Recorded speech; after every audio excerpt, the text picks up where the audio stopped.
My name is Sheena Iyengar. I'm the ST Lee Professor of Business at the Columbia Business School.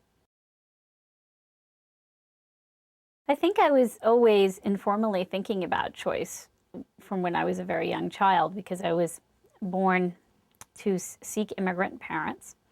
So I was constantly going back and forth between a Sikh household and an American outside world. So it was going back and forth between very traditional Sikh home in which you had to follow the 5Ks, never cut your hair, always carry around a comb, never take off your underwear never take off your underwear even if it was in the shower, dress very conservatively. And so I was growing up in a very traditional household, and yet at the same time, I was going to school in the United States where I was taught the importance of personal preference.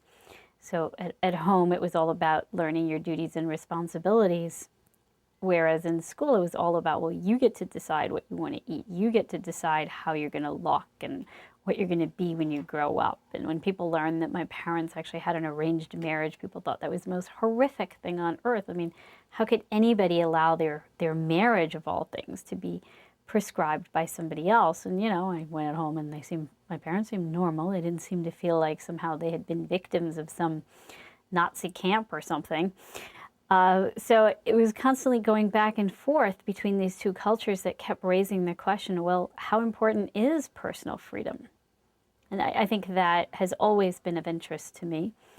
Then the other thing that affected my interest in choice while I was growing up was the fact that I was going blind, and that meant that there were lots of questions that constantly kept arising about how much choices I actually could have. So on the one hand, in school, your teachers are constantly telling you that you can be whatever it is you want to be as long as you put your mind and heart to it. And yet at the same time, I was also getting the clear message of, well, what can you do really? I mean, can you walk to school on your own? Can you study science? Can you study math? Can you go to a normal school? Do you need to go to a special school?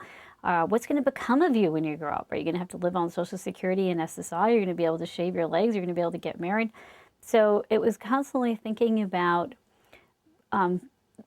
both choice in terms of possibilities. I mean, because choice is the thing that's supposed to enable you to be whatever it is you want to be, and yet at the same time, you have to think about choice in terms of its limitations. And I think that too ended up affecting a lot of the different research questions that I later asked. Was about, well, to what extent, how do we balance choice as possibility and choice as limitations?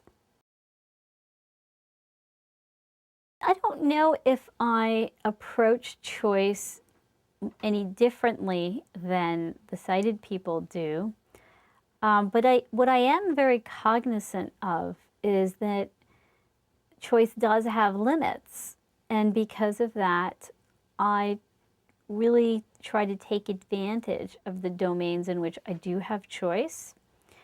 And when I do have choice, I try to be very picky about, or shall I say choosy about when I choose. I don't automatically decide that I must be the one to choose or that it's important for me to make every choice in my life. I pick what are my priorities, and I limit those priorities to less than 5 in my life, and really in those particular areas put in the energy to try to make good choices. So I think of choosing as both a fun and an effortful activity. And I think of choice as something that in order for you to really get what you want out of it, you have to put a lot into it. And so I'm only willing to do that for a few different things. And for the rest, I really just try to either satisfy, come up with a very simple rule, or let somebody else make the choice.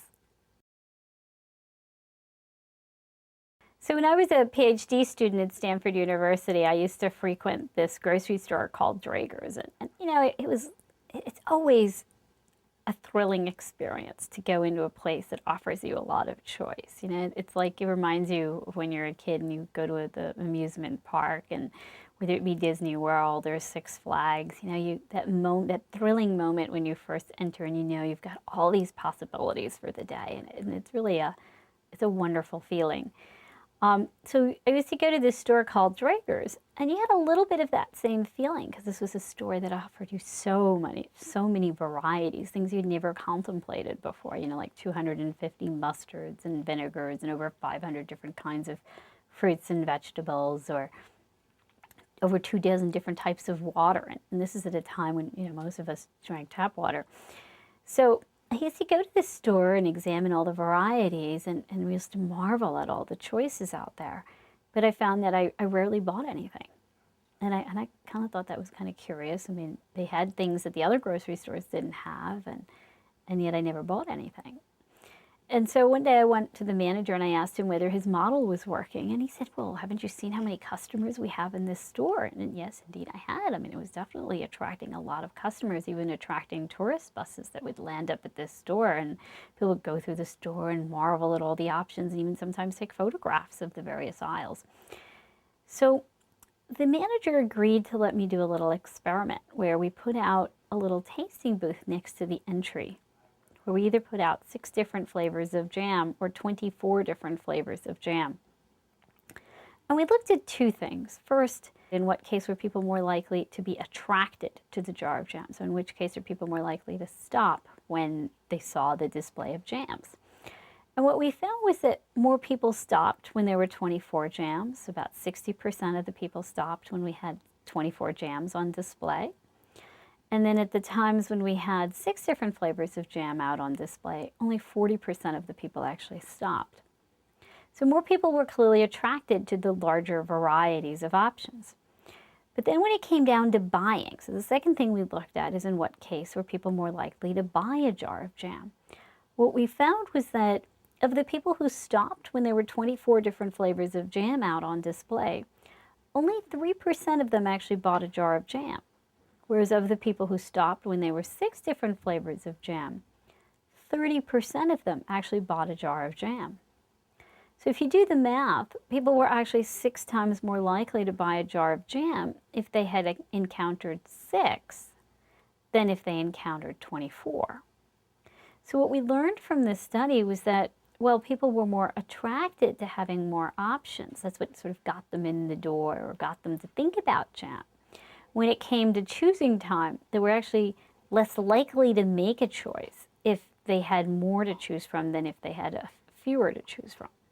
And that really ended up starting an entire area of research where we began to look at, well, why is that? And a large part of that has to do with the fact that when people have a lot of options to choose from, they don't know how to tell them apart.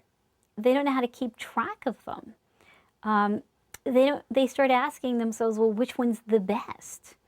Which one would be good for me? And that all those questions are much easier to ask if you're choosing from 6 than when you're choosing from 24. And if you look at the marketplace today, most often we have a lot more than 24 of things to choose from. In fact, even in that store Drager's, they had 348 different kinds of jam actually in the jam aisle.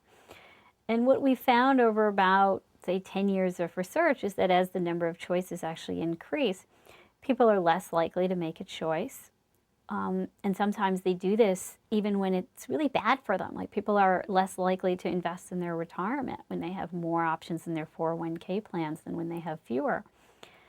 People are, even when they do make a choice, they're more likely to choose things that are not as good for them. Like they'll make worse financial decisions for them if they're choosing from a lot of options than if they're choosing from a few options. If they have more options, they're more likely to avoid stocks and put all their money in money market accounts, which doesn't even grow at the rate of inflation. Also, if they choose from more options than fewer options, they're less satisfied with what they choose. And that's true whether they're choosing chocolates or which job offer to accept. What we share with animals is a desire for choice. It's a desire to have control over our life and a desire to live and use choice as a way in which we can facilitate our ability to live. And that's something we really were born with, whether it be humans or animals. So even humans, before we can speak or we can understand a baby's cognition, they're already showing us signs that they want choice. You take a little infant and you turn on the music mobile on their crib and you find that if you give them a music mobile which turns on automatically versus a music mobile in which if by chance their little legs or their little hands accidentally touches, it turns on, they're so much more excited if by chance it turns on because they touched it. So that desire for control over their environment is really appears from very early on. And if you look at children's first words, no, yes. My child's first word was more. But it's all about, I'm going to tell you what I want and what I don't want. It's about my desire to express my preferences. And that's really innate. Now, to what extent, how we teach people to make choices and the things they're going to make choices over, that is culturally learned. Well, certainly not having any choice, having your entire life dictated by others, like none of us would choose, no matter where we are in the world, would choose to, become a member of Orwell's 1984 world. But how much choice is really the question. I mean, we know that some choice makes you better off than no choice. Now, do we get better off if we go from a lot of choice versus a few choices? And there, I think the answer is much, much, much more complicated. If you truly have expertise, and expertise can be, say, a chess master who's really mastered something, or an artist or a musician of some sort.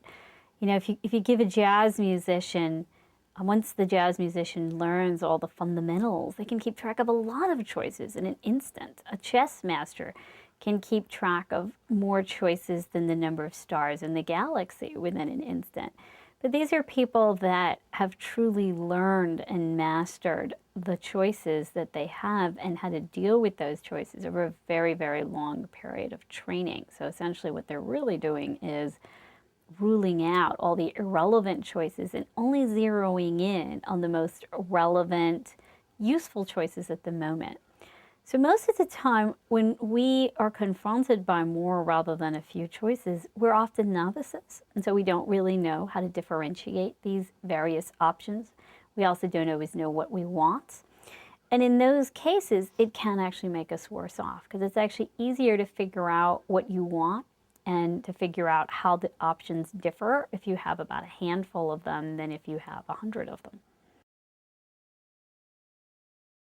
Well, you find that in certain cultures, they don't put as much of an emphasis in expanding their choice sets. So that, one of the things that I learned when I was in Japan way back in the 1990s, and there were all these quarrels happening between the US and Japan about allowing more American products into the Japanese market. I would go to these Japanese stores and you'd see like 2 kinds of toothpaste or 5 different kinds of potato chips. Or 3 kinds of ice cream bars. And you'd see this and like this, okay, they could clearly benefit from some more choices. And I remember having these discussions with the Japanese because they often like to go to Hawaii for vacation because it's definitely much cheaper for them. And I would ask them, so when you go to Hawaii, do you eat all these other things? And it turned out when they went to Hawaii, they would go straight and buy the same thing that they would buy in Japan. They just got it cheaper, which they liked. And so they would still eat the red bean ice cream or the cream tea ice cream, but they didn't really take advantage of the variety. And it wasn't clear that they cared. I mean, it wasn't that they sat around thinking, oh gosh, I needed more choices in my grocery stores, the way I had come to think about it as an American growing up. So I do think that there are cultural differences in the extent to which we value having more and more choice. To give you another example, when I was recently in Russia, I found, I thought I was going to give these people that I was interviewing a whole bunch of choice in terms of what they could drink while we were chatting. I put out a good 10 different types of drinks for them. And they just said, oh, okay, well, so it's just one choice. One choice. I give you Coke, Pepsi, ginger ale, Sprite. They saw that as one choice. Now, why was that one choice? Because they felt, well, it was just all soda. I didn't really give them any more than one choice, soda or no soda. They didn't, whereas we put a lot of stock in the differences between soda. I mean, we might even go to war as to whether we love Coke or Pepsi, and our whole identity is wrapped up in that choice. You know, for the Russians, they felt that these minor differences between these various sodas was just hyped up and irrelevant. You know, give me choices that are truly different from one another, otherwise I don't regard them as meaningful choices. So there is a different attitude about, you know, how much differentiation there needs to be between our options, and how many choices do I need to have in order to make a choice. We are often in society told to make decisions in one of two ways. We're either told, use your gut, just go with how you feel about it and let that guide you. Or we're told, use reason, some very deliberative, methodical process of pros and cons and really thinking it through. Most of the time you should use reason. There's no doubt about that, because gut often makes us susceptible to lots of different biases. Particularly if what you're deciding is something that you really, that expertise can be brought to bear on it, that there is a way in which you can align the odds. So then you should really use reason. And about the only time our gut can truly outperform our reason is if we truly have developed a kind of informed intuition. So that means the chess master. I mean, someone who's really thought about it and given themselves feedback on a particular activity for at least 10,000 hours or more. About the only question that we would say, and this is a big one in our lives, that we would say you don't just use pure reason to decide the answer to, is anything that affects your happiness. Because then gut and reason answer very different questions. So gut tells you, how do I feel about this right now? It doesn't tell me how I feel about it tomorrow or even a few minutes from now. It just tells me how I'm feeling right now. Reason tells me, when I do the pros and cons analysis, how I should feel about it right now and how I should feel about it in 10 years from now. And so for decisions about happiness, you essentially need at least both, and probably even more than that. You probably also need to do analysis that doesn't involve yourself to get at the answer of what will make you happy in 10 years. What's interesting is that the way we go about finding our marriage partners today is quite different from the way it used to be in this culture, right? When you look at, I've done a number of studies with speed dating and Match.com. And what's interesting is that, you know, we still walk into a speed dating event, you know, thinking about what it is we're looking for in a mate, right? And so you ask people, and like women will say, I'm looking for somebody who's really kind and sincere and smart and funny. And guys will say looks matter, but they'll also say things like, well, she should be smart and kind, and, you know, those are the sort of typical responses. And if you give them just a few options, like 5 or 6, then they will rate them on the very characteristics that they said were really important to them. You know, so if they said kindness or funniness was really most important to them, then they will be more likely to say yes to the person that they thought was kind and funny. Now, if you expand their choice set, so you give them 20 different speed dates, everything goes out the window. Everybody starts choosing in accordance with looks, because that becomes the easiest criteria by which to weed out all the options and decide, so who am I going to say yes to?